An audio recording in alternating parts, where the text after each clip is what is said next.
one of the darkest moments bannakibiina kya National Unity Platform ze batagenda kwerabira mu bulamu bwabwe ever lw'ennaku z'omwezi nga 27 omwezi ogwa December omwaka 2020. Olunaku olwo ebintu bibiri byatuukawo. Bakuba munnamawulire wa Robert Kyagulanyi Ssentamu Bobi Wine essasi ku mutwe Kasirye Ashraf. Emmotoka y'amagye n'etomera bodyguard wa Robert Kyagulanyi Ssentamu sente za frank.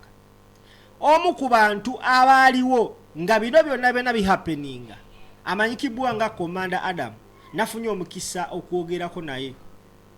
Amagye gavaayo ne geegaana ne gagamba nti sente za frank emmotoka eyali edduka yamutomera. Omu ku baaliwo nga sente za frank atomerwa Commander Adam ntuddeko naye nanyumiza ekyaliwo ku lunaku olwo. Njagala olabe vidiyo eno naye njagala ofuna akatambaala osobole okulaba vidiyo eno egweko kubanga egenda kukabyamu ku maziga. Amanya Bampita Simple katukomewo. Njagala otaliko tunyumiriza ddala olunaku lwatandika ku makya olunaku okumenya ng'ensinzibu olunaku olwo bwe twamala okampedinga olw'eggulo twagende wa Honorable Masias Mpuuga Masaka we twakampinga ewuwe waka ne president we yasula. Kati sente za nangamba yali mukwano gwange nnyo nga tutula ku mutto gwe gumu mu mmotoka. Mbajjukira nababa nangamba komanda zibanzala wano kumpi ja tugende ewaka. Kati mu process y'okwagala okugenda ewaka ate ne babaawo obuvunaanyizibwa obulala baali bampadde okukola. Nangamba kati komanda kansoke ngende mbuze ku mukadde nkomewo ku makya tulyoke twolokere ne struggle konze kale nalinya kaboda awo n'agenda ewaka wa mama we kwali kumpi awo. Ekitegeeza olunaku Frank Senta Zalwafa yakeera waka. Utwamala okutambula akawungeezi ne tukampinga wa Masias Mpuuga kati yete yasula naffe n'agamba kangende nsule waka kumpi wano mbuze ku bakadde ndudde n'okulaba ku maama Katonda amuyita n'agenda n'abuuza ku maama n'abuuza ku taata bamusanyukira nnyo ne balya naye ekyeggulo. Alina ne sapuli gye yalina n'aju maama we yamuwa sapuli n'agamba mwana wange sapuli eno ngikoze eki ngikuwadde. Sawa zagenda obeera bbiri ez'okumakya nga maze otuuka we twasuze Honorable Mpuuga tusimbule tugende. Twali twakamala okusimbula okuva e Masaka twatambula na kilomita ziwera 3 bamukuba manyi ne bakuba Ashraf Kasirye kwa president yali ali mu lufu bwati kati Ashraf Kasirye nga muli mabega wano ffe twa ku mmotoka side ne side. Kakati ndaba ka video bakuba Ashraf Kasirye omu ku bantu yagwe mu ku bantu abakuba amaziga n'engamba omuntu yazigamba olaba komanda avuddemu amaziga fena kyatukwatako nnyo kuba nze namubikirawo okwolwa nkubako ekingamba kiwedde nga omwana muto gukituuli olengera erine munda nga akawunga kabebentuse konna nga tetusuubira tumutwala ku mulago w'e Masaka ne president yaliwo netukyuka tulisazamu campaign embeera nga mbi nnyo tesoboka nga tusindika emulago era netuvuga mu bugombo bw'amayi tumudduse emulago. Olunaku nga ku makya musimbula okuva wa Mpuuga lwe bakuba Ashraf mwali mugenda ku venue ya tugenda Twakagabo yono yatutunda wamma nawulirako emboozi nti bamala okukuba Ashraf oyo twahagamba president oli bamututte mu ddwaliro ffe tugende mu maaso ffe tugende mu maaso omulwadde tunaamulaba ko president nagamba no nina essasi libadde lyange just dereva we yasibamuko bwati waliwo engeri yakanye kati president kwekwata bwati nava mu target yakutama bwati baali bakubye ye direct naye mu kuva mu target bwati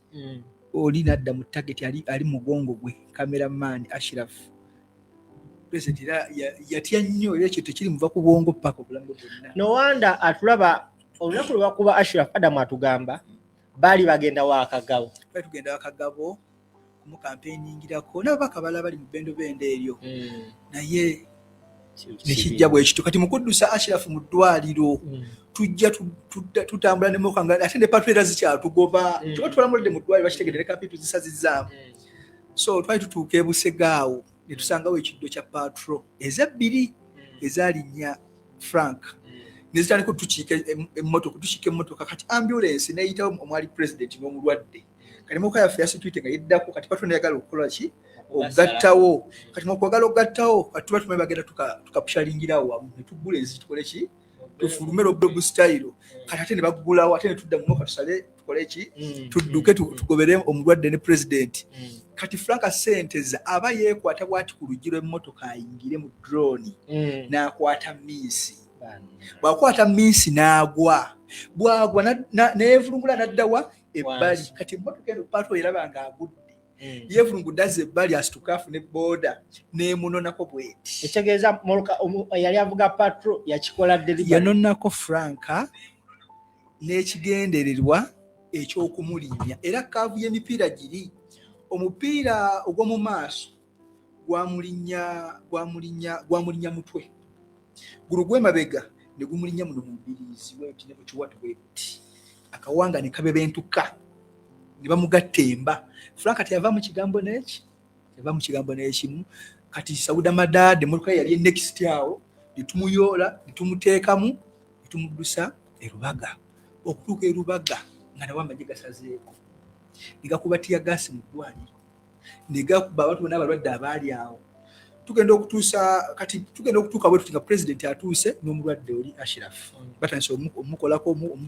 kati ye president webatumira Frank ye tamanya kwa ye yayitawo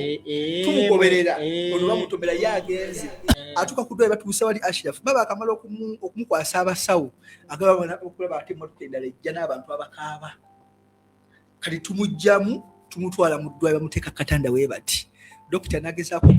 okupampinga lungs ziddemu oba n'omutima guddemu gulyakitinge naye ng'oli yali yawedde dda kubanga omutwe bali bagugase embirizi zino zamenyeka ne zifumita lungs ate emmoloka z'abo abasajja ziba n'emipiira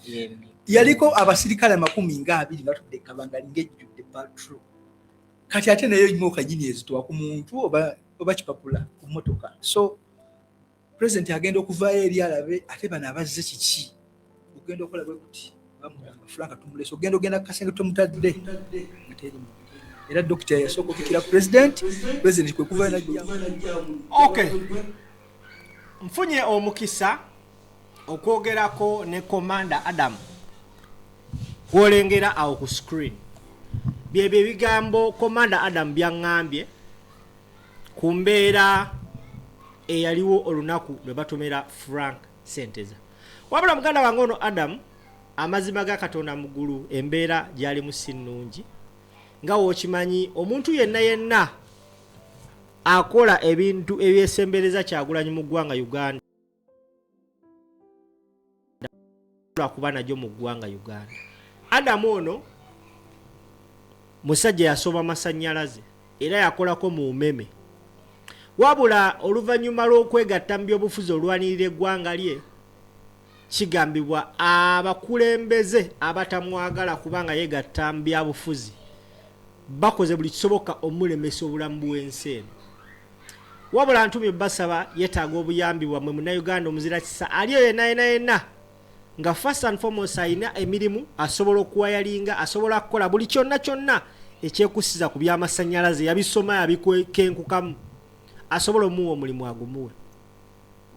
omuzira kisa yenna ayinamu kasete nga ayinza omuyamba okutandika bizinesi endala naawe akwaniriza ogenda kuyita ku namba eri awo wansi 0747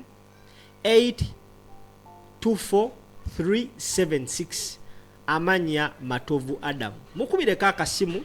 woba olina ky'olina muteekereko asobole okuba naye nga yeetereza mubeere bulungi mweramu